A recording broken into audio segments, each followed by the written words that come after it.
कठिन समय आएंगे, क्योंकि मनुष्य स्वार्थी, स्वार्थी किसको बोलता है? अपने आप को परमेश्वर से ज्यादा दिखाना। यानी कि आज के जितने भी लोग ब्लॉगिंग कर रहे हैं वो परमेश्वर का ज्ञान नहीं बांट रहा है। क्या बांट रहा है? वो बांट रहा है अपना ज्ञान, दुनिया को बता रहा है। ये स्वार्थ है। और फिर लिखा हुआ है कि लोभी हो जाएंगे, लालच आ जाएगा उसके अंदर, ठीक है।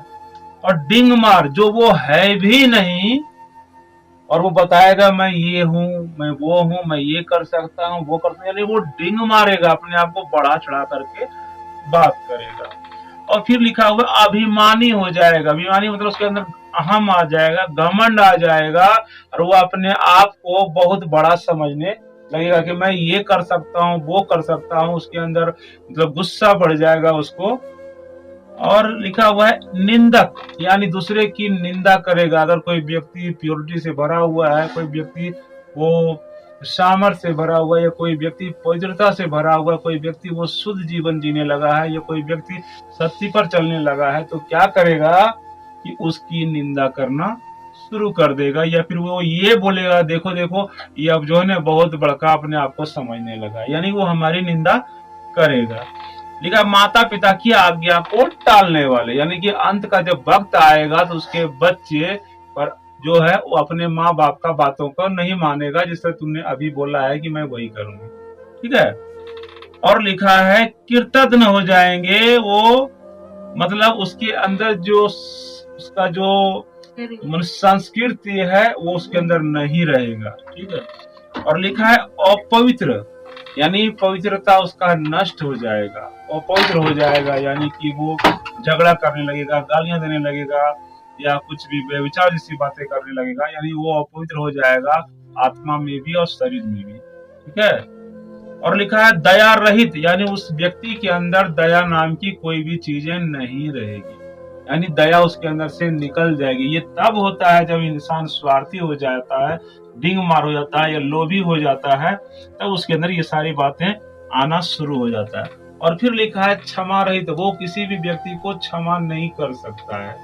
अगर कोई व्यक्ति किसी के विरुद्ध गुनाह किया है तो वो व्यक्ति क्या करेगा, उसको गुनाह के बदले में फिर वापस वो गुनाह करेगा, या फिर उससे झगड़ा करेगा, या उसको गालियां देगा। ये उसका विचार हो जाएगा। और फिर लिखा है दोष लगाने वाले। दोष लगाने वाले का मतलब कि जो व्यक्ति वो कुछ है भी नहीं, लेकिन उसको दोष लगा रहा है, भाई तुम ऐसा व्यक्ति है, तुम गंदा व्यक्ति है, तुम व्यभिचारी है, यानी जो उसके अंदर वो चीजें नहीं है लेकिन उसको दोष लगाएगा, या वो बोलेगा तू झगड़ा करने वाला है, गालियां देने वाला है, या तू नशा करने वाला है, यानी दोष लगाने लगेगा, ठीक है।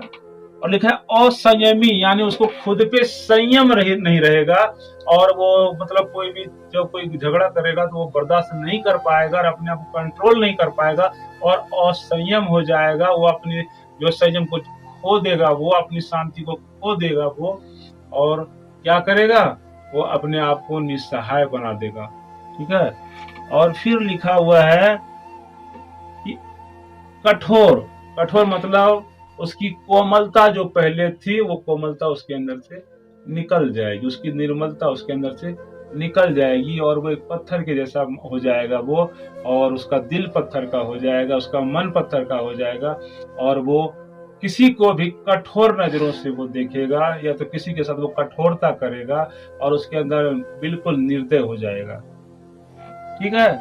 और उसके बाद लिखा हुआ है भले के बैरी, यानी जो व्यक्ति अच्छा काम करेगा उससे वो शत्रुता करने लगेगा, उसका वो दुश्मन बन जाएगा, ठीक है।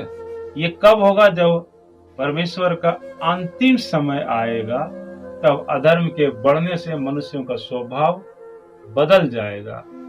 और क्या होगा कि मेल मिलाप घट जाएगा, आपसी प्रेम खत्म हो जाएगा, लोग एक दूसरे से वो रिश्तों को समझ नहीं पाएगा, या रिश्तों के विरुद्ध चला जाएगा। या फिर क्या होगा कि प्रेम बिल्कुल घट जाएगा, और नहीं लगेगा कि ये दोनों बाप बेटा बात कर रहा है, नहीं लगेगा कि ये मम्मी और उसकी बेटी बात कर रही है, नहीं लगेगा कि उसका भाई बात कर रहा है, क्योंकि ऐसा बात करेगा वो, उसे मालूम हो जाएगा कि उसका जो है सो प्रेम खत्म हो गया है। बस यही मैं ये दूसरा तीमुथियुस 3 का 1 से लेकर के ये 3 तक मैं बता रहा हूँ। और लिखा हुआ है 4 नंबर में कि विश्वासघाती, यानी कि वो विश्वास के योग्य नहीं रहेगा। वो विश्वास में चला जाएगा और दूसरे को वो विश्वासघात करेगा। जो उस पर विश्वास करेगा उसी का उल्टा वो विश्वासघात करने लगेगा। और लिखा है ढीठ, यानी कुछ भी बोलो मैं यही करूंगा। मतलब वो अपने आप को चेंज नहीं करेगा, बल्कि वो ढीठ हो जाएगा, किसी की बातों को वो नहीं लेगा। और लिखा है वो घमंडी हो जाएगा, यानी अपने आप को सबसे बड़ा समझना शुरू कर देगा। और लिखा है परमेश्वर के नहीं वरन सुख विलास ही के चाहने वाले होंगे। ऐसे व्यक्ति परमेश्वर की बातों को नहीं मानेगा। और लिखा है कि सुख विलास, यानी उसके अंदर विलासिता आ जाएगा, उसके अंदर वो जो परमेश्वर के विरुद्ध बातें वो आ जाएगी और वो संसारी सुखों में लिप्त हो जाएगा। और वो जैसे कोई मतलब अपने बहुत अच्छा घर चाहेगा, बहुत अच्छी गाड़ियां चाहेगा, बहुत अच्छा वो जो पत्नी चाहेगा, और मतलब बहुत सारी वो सांसारिक चीजें जो मनुष्य को परमेश्वर से दूर करता है, इस सारी चीजों को वो चाहेगा और उसी सुख विलास में वो रहने लगेगा। वे भक्ति का भेष तो धरेंगे पर उसकी शक्ति को ना मानेंगे। लिखा हुआ है कि वो परमेश्वर यीशु मसीह में चलेंगे तो जरूर, लेकिन परमेश्वर का जो शक्ति है उसको वो कभी भी नहीं मानेंगे। लेकिन वो अपने आप को दिखावा करेंगे कि मैं परमेश्वर यीशु मसीह को जानता हूँ, और वो बाइबल भी लेके जाएंगे, प्रार्थना भी करेंगे, लेकिन परमेश्वर के वचनों का फॉलो नहीं करेंगे, उनके वचनों पर नहीं चलेंगे, और वो अपने आप को दिखाएंगे कि मैं मसीही व्यक्ति हूँ। और लिखा हुआ है ऐसों से परे रहना, ऐसे लोगों से दूर रहना, उसकी संगति नहीं करना। और लिखा हुआ है इन्हीं में से वे लोग हैं जो घरों में दबे पांव घुस आते हैं और उन दुर्बल स्त्रियों को बस में कर लेते हैं जो पापों से दबी और हर प्रकार की अभिलाषाओं के बस में है। लिखा है कि ऐसे लोग जो घरों में दबे पांव घुस जाते हैं, यानी कि वो चर्च में घुस करके आ जाते हैं, वो सबके साथ बैठते हैं, वो सबके साथ बातें करते हैं, लेकिन उसके अंदर परमेश्वर का भक्ति नहीं है। इसलिए हम लोगों से ये बोलना चाहते हैं, बताना चाहते हैं कि अंतिम समय में ऐसा मनुष्यों के साथ होना तय है, क्योंकि परमेश्वर ने वचन में लिख दिया है।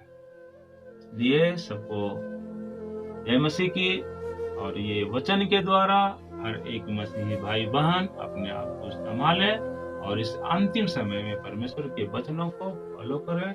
और परमेश्वर की, लोग कहते हैं कि मैं परमेश्वर को जानता हूँ, लेकिन क्या परमेश्वर की जानते हैं?